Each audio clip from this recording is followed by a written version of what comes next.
अनिल आर्या, दिलचस्प बात यह हो रही है कि पिछले 4-5 दिनों से, और खास दिल्ली में, मैं दिल्ली में बैठा हूं, मैं भी राष्ट्रीय मीडिया का हिस्सा हूं, चैनल हो या अखबार, यकायक 4-5 दिनों से एक ऐसी कि अरे भाई ये वन वे फाइट नहीं है, ये कांग्रेस को कोई सीधी बढ़त नहीं है, बीजेपी अभी बरकरार है।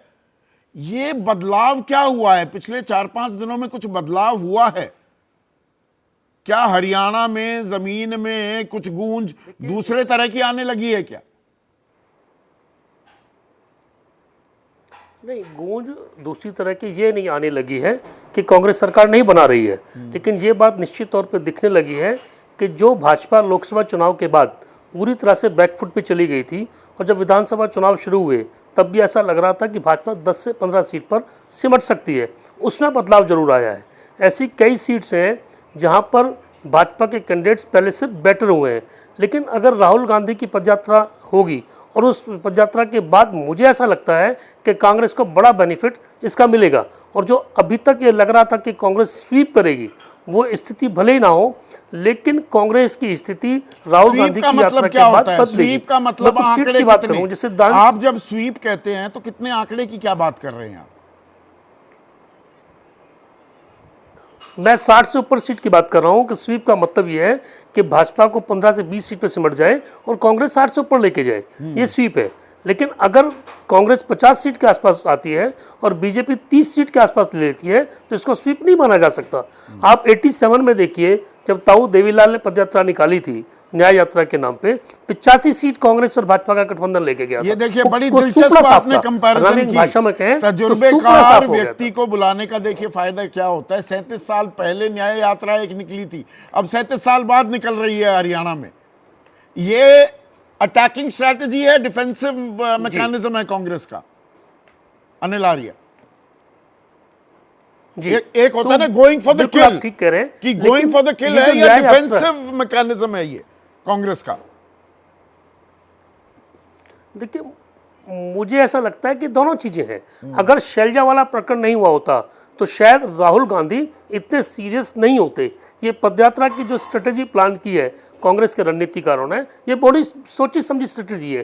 क्योंकि जब पिछली बार यात्रा निकाली थी राहुल गांधी की लोकसभा चुनाव से पहले, जैसे रविंदर भी कह रहे थे अभी, कि उस यात्रा के बाद हरियाणा में राहुल के प्रति एक क्रेज बढ़ा था।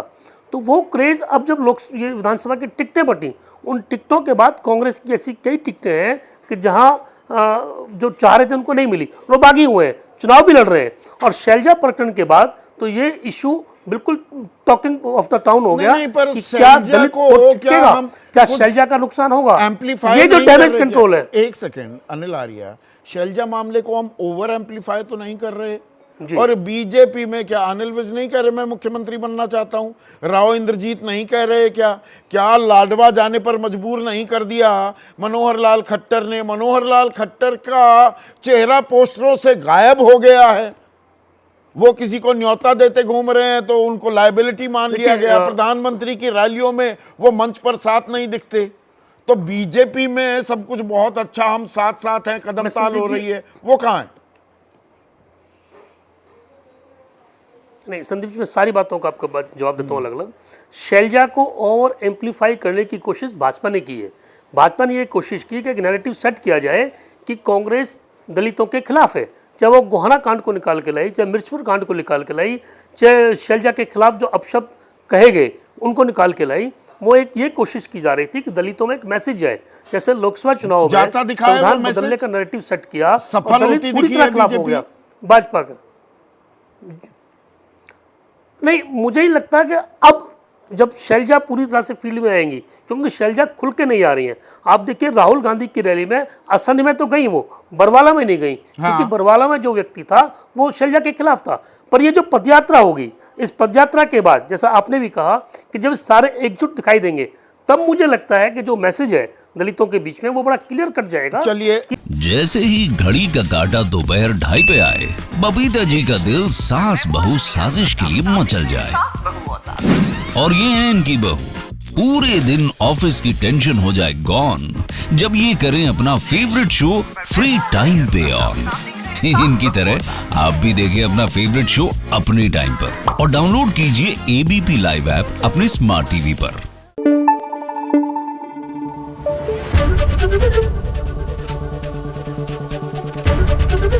एबीपी न्यूज आपको रखे आगे।